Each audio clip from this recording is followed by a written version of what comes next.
വെറുമൊരു ബിരുദമല്ല, മികച്ചൊരു കരിയർ. ആധുനിക സൗകര്യങ്ങളും സുരക്ഷിതമായ ഹോസ്റ്റലുകളും ഇവിടെ നിങ്ങൾക്കായി ഒരുങ്ങുന്നു. 2026-27 അഡ്മിഷനുകൾ ആരംഭിച്ചു. ഇന്ന് തന്നെ അപേക്ഷിക്കൂ. ലോക പുകയില വിരുദ്ധ ദിനത്തോടനുബന്ധിച്ച് മൂവാറ്റുപുഴയിൽ ബോധവത്കരണ പരിപാടികൾ സംഘടിപ്പിച്ചു. മൂവാറ്റുപുഴ എക്സൈസ് സർക്കിൾ ഓഫീസിന്റെ ആഭിമുഖ്യത്തിൽ 2 റാഫ ഫുട്ബോൾ അക്കാദമിയെ ചേർന്ന് സംഘടിപ്പിച്ച ഫുട്ബോൾ മത്സരത്തിൽ റാഫ സി ടീം വിജയികളായി. ലോക പുകയില വിരുദ്ധ ദിനത്തോടനുബന്ധിച്ച് മൂവാറ്റുപുഴയിൽ വിപുലമായ ബോധവൽക്കരണ പരിപാടികൾ സംഘടിപ്പിച്ചു. മൂവാറ്റുപുഴ എക്സൈസ് സർക്കിൾ ഓഫീസിന്റെ ആഭിമുഖ്യത്തിൽ 2 റാഫ ഫുട്ബോൾ അക്കാദമിയുമായി ചേർന്നാണ് ലഹരിവിരുദ്ധ സന്ദേശയാത്രയും ബോധവൽക്കരണ ക്ലാസും ഫുട്ബോൾ മത്സരവും നടത്തിയത്. മൂവാറ്റുപുഴ 2 കവലയിലേക്ക് നടത്തിയ പുകയില വിരുദ്ധ സന്ദേശയാത്ര Avoli panchayat president Joji K Jose flag off ചെയ്തു. ലഹരിക്കെതിരെ കായിക രംഗത്തെയും യുവതലമുറയും അണിനിരത്തിക്കൊണ്ടാണ് പരിപാടി ഒരുക്കിയിരിക്കുന്നത്.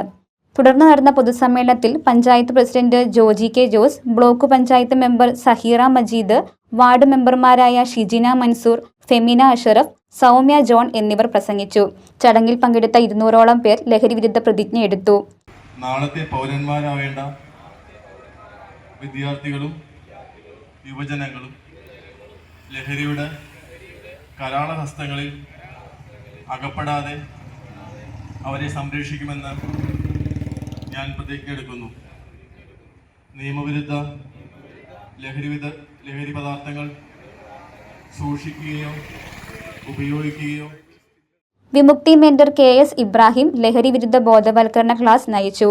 എൻ്റെ നാട്ടിലെ ഒരു കുഞ്ഞുങ്ങളും ഈ ചതുപ്പിൽ വീണ് തകർന്നു പോകില്ല, ഒരു കുടുംബവും നശിച്ചു പോകില്ല, ചികിത്സയ്ക്ക് പണമില്ലാതെ കൈനീട്ടി നടക്കേണ്ടി വരില്ല എന്ന് തീരുമാനിക്കാൻ ഓരോ പൗരനും, ആവോലി ഗ്രാമപഞ്ചായത്തിലെ ഓരോ വ്യക്തിയും തീരുമാനമെടുത്താലാണ് ഇതിനെ നമുക്കുള്ള പണ്ട് സാക്ഷരത നേടിയതുപോലെ കാലം പോയത് പോകട്ടെ, ആണോ പെണ്ണോ ആകട്ടെ, ആകുന്ന എത്ര പഠിച്ചാട്ടെ എന്ന് പറഞ്ഞ് സമ്പൂർണ്ണ സാക്ഷരത നേടാൻ ഓരോ പൗരനും, ഓരോ അക്ഷരമറിയുന്നവരും ഇറങ്ങി തിരിച്ചതുപോലെ നമ്മുടെ കുഞ്ഞുങ്ങളെ രക്ഷപ്പെടുത്താൻ, ഇനി ഈ വരുന്ന തലമുറയെ ഈ ലഹരിയുടെ ചതുപ്പിൽ നിന്ന് കരകയറ്റാൻ നാട്ടിലെ മുഴുവൻ ആളുകളും സംസ്ഥാന ഗവൺമെൻറ്റിൻ്റെ അല്ലെങ്കിൽ ഡിപ്പാർട്ട്മെൻറ്റുകളുടെ കൂടെ ചേർന്ന് പ്രവർത്തിച്ചാൽ. ദിനാചരണത്തിന്റെ ഭാഗമായി റാഫ ഫുട്ബോൾ അക്കാദമിയിലെ കുട്ടികൾക്കായി സംഘടിപ്പിച്ച ഫുട്ബോൾ മത്സരം കാണികളിൽ ആവേശം നിറച്ചു.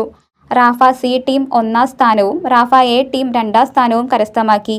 വിജയികൾക്ക് assistant excise inspector T Ajaykumar സമ്മാനങ്ങൾ വിതരണം ചെയ്തു. News desk Muvattupuzha news. സ്വർണം വിൽക്കുവാൻ ഏറ്റവും നല്ലത് നമ്മുടെ അച്ചയൻസ് തന്നെ. കേരളത്തിലെ നമ്പർ 1 ഗോൾഡ് ബയേഴ്സ് അല്ലേ അച്ചയൻസ് ഗോൾഡ്. എപ്പോഴും അച്ചയൻസ് ഗോൾഡിൽ 1-ാം വിലയിൽ സ്വർണം വിൽക്കാം. അത് നേരാ. അച്ചയൻസ് ഗോൾഡ് ആകുമ്പോൾ വിശ്വസ്തതയുടെയും കൃത്യതയുടെയും കാര്യത്തിൽ വിശ്വസിക്കാം. വിൽക്കുന്ന സ്വർണത്തിന് കൂടിയ വില കിട്ടും. എല്ലാ ഇടപാടുകൾക്കും സമ്മാനങ്ങളും ഉണ്ട്. അച്ചയൻസ് ഗോൾഡ് 20 വർഷത്തെ പാരമ്പര്യം, 26 ഷോറൂമുകൾ. കോൾ 8590046916.